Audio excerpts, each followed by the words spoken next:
Hey everyone, welcome to another deep dive. Today we're going to shrink ourselves down, way down, to the microscopic world of semiconductors. Those tiny chips that are basically in everything around us. You got it.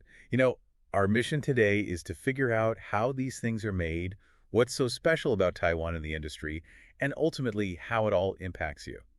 We've got some great resources to help us out, too. Some documentaries about Micron Technology's huge factory in Taiwan. It's a mega factory. Yeah, mega factory's right. And some educational videos on nanotechnology, which I think will be really helpful. Well, I have to say, just watching those documentaries, Yeah. the sheer scale of Micron's facility is mind-blowing. It's unbelievable. They call it a mega factory, and it's easy to see why. We're talking 1,000,000 square meters. That's like, what, 140 football fields? Something like that. And get this, just that one factory produces 65% of Micron's DRAM memory chips. It's incredible. And that's just one factory, too. Taiwan as a whole is absolutely essential to the global semiconductor industry. Like, how essential are we talking? Well, they produce nearly 70% of the world's chips for other companies. We call that foundry services. And over 90% of the most advanced chips are made in Taiwan. So basically, if I'm using a device with a chip in it, it probably passed through Taiwan at some point. More than likely. Their expertise in infrastructure, they're really unmatched. Wow. Okay, so we've got this mega factory in Taiwan pumping out all these chips. But I want to back up for a sec. How do we even get from sand to something that can, compute? Right. It's a pretty amazing transformation. The magic ingredient is silicon, which we get from sand. And what makes silicon so special is its ability to kind of act like a gatekeeper for electricity. Like, what do you mean by gatekeeper? Well, depending on the voltage, silicon can either let electricity flow through or block it completely. So it's like a tiny switch. Exactly, a tiny switch. And by packing billions of these microscopic silicon switches, which are called transistors, onto a single chip, we can create these incredibly complex electrical pathways. And that's what gives those chips their processing power. Okay, that makes sense. The documentaries mentioned something crazy, like the chips in Apple's smartphones have hundreds of billions of transistors, each one 10,000 times smaller than a human hair. Yeah, that's right. How is that even physically possible? That's where nanotechnology comes in. We're talking about the ability to manipulate materials on an atomic level, essentially building things atom by atom. So, like, the smaller the transistors, the more you can fit on a chip. Exactly.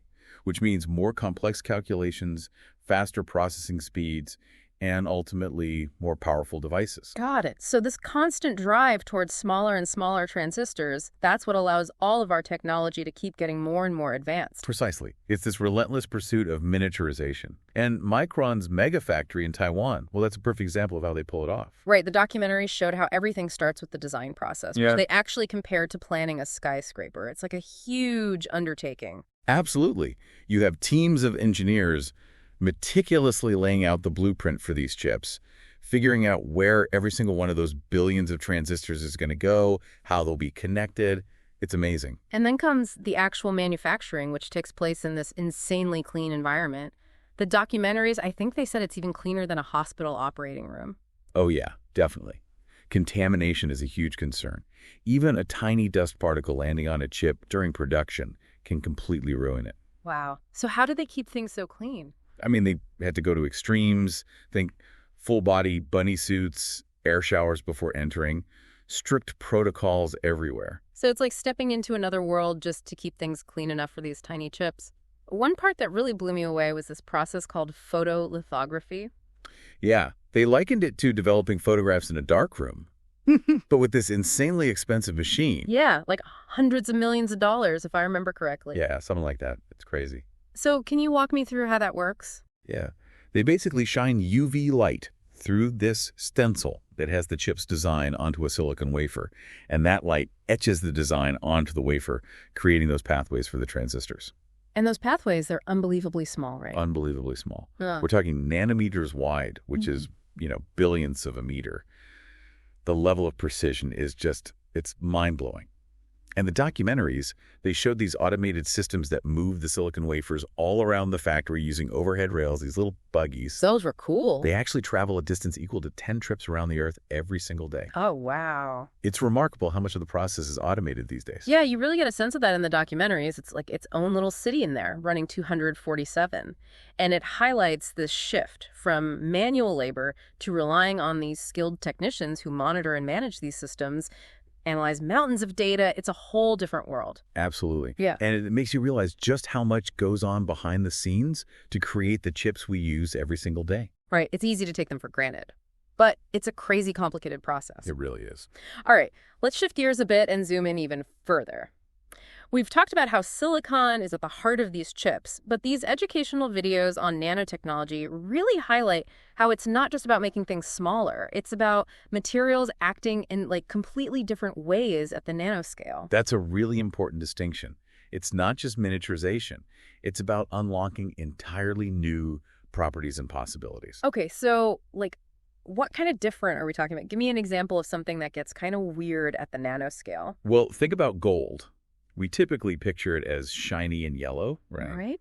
But at the nanoscale, gold nanoparticles can appear red or even purple. Wait, gold can be purple. That's kind of blowing my mind a little bit. It's true. It all comes down to how light interacts with matter at such incredibly small sizes. The size and shape of these nanoparticles can drastically change their optical properties. So essentially, it's not just about cramming more transistors onto a chip. It's about creating these new materials with unique properties that we can then use in all sorts of applications. Precisely. And those applications are incredibly diverse, ranging from medicine to electronics to energy. Speaking of applications, the videos mention something called nanoscale drug delivery systems.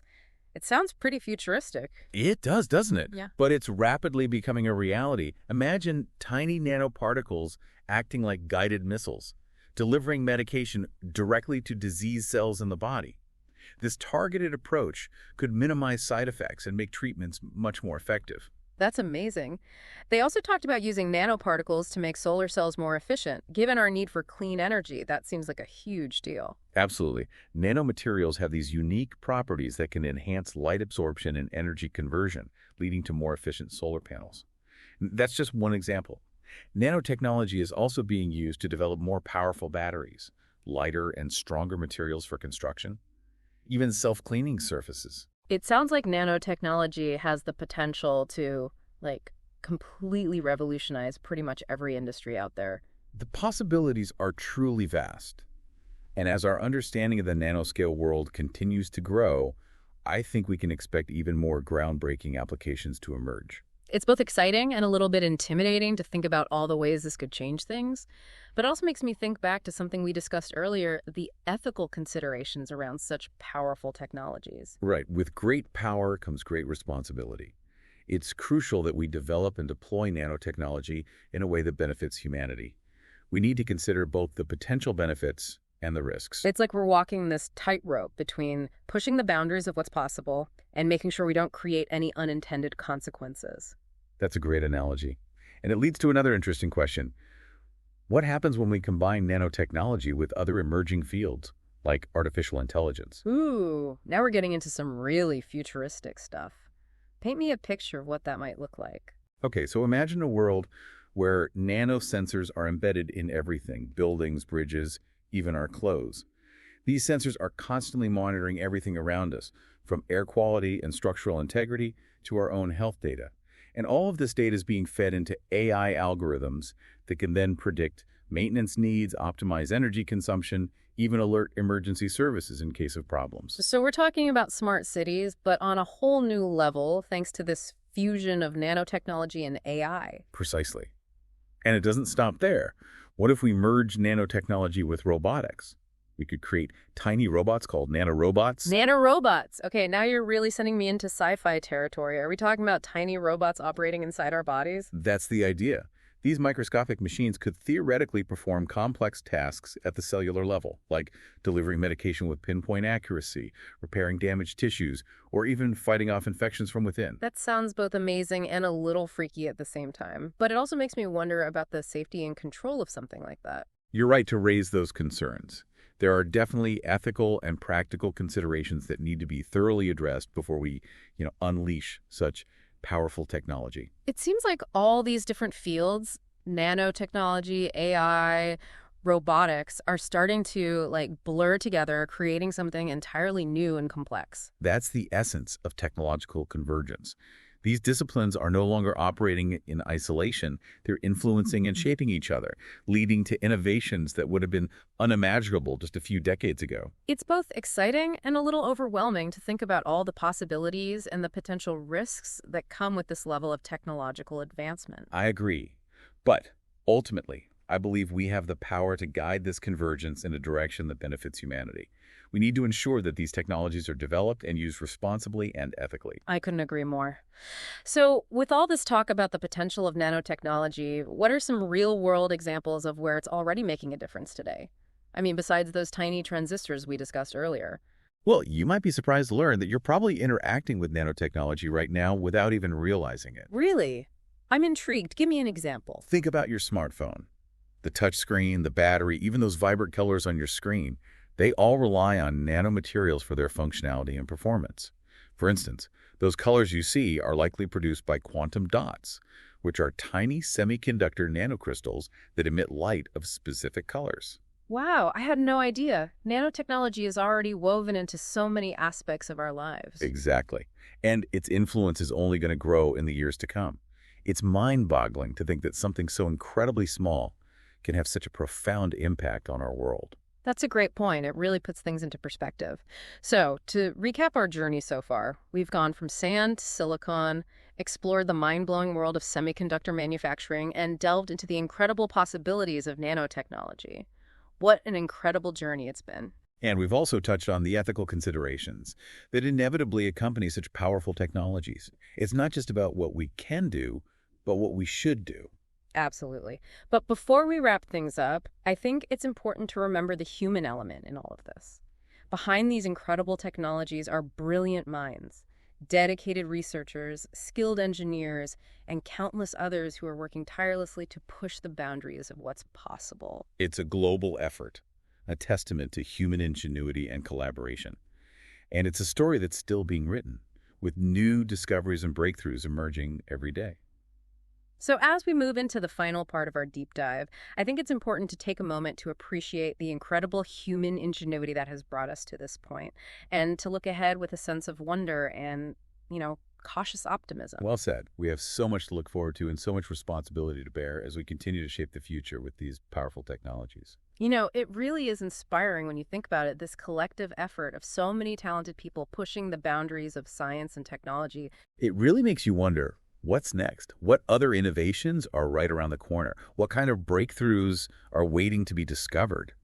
I feel like we're standing on the edge of something truly remarkable. And this journey of discovery isn't confined to research labs and these mega factories. It's happening in classrooms, in startups, and in the minds of, curious individuals all over the world. It's happening everywhere. It's a good reminder that we all have the potential to contribute to this incredible story of human progress. Absolutely. And that brings us back to you, our listeners. We've explored the intricate world of semiconductor manufacturing, we've seen the mind-blowing potential of nanotechnology, and we've discussed the ethical considerations that come with wielding such powerful technologies. Now we want to hear from you. What are your thoughts? What aspects of this world feel particularly exciting to you? Or maybe even a little concerning? What questions has this deep dive sparked in your mind? We really want to know. Because ultimately, this isn't just about understanding how technology works. It's about recognizing the power it holds and the role that we each play in shaping the world we want to live in. So keep exploring, stay curious, and never stop asking questions. The future is being written right now, and we're all a part of it. And we hope you enjoyed this deep dive into the world of semiconductors and nanotechnology. Thanks for joining us, and we'll catch you next time for another fascinating exploration.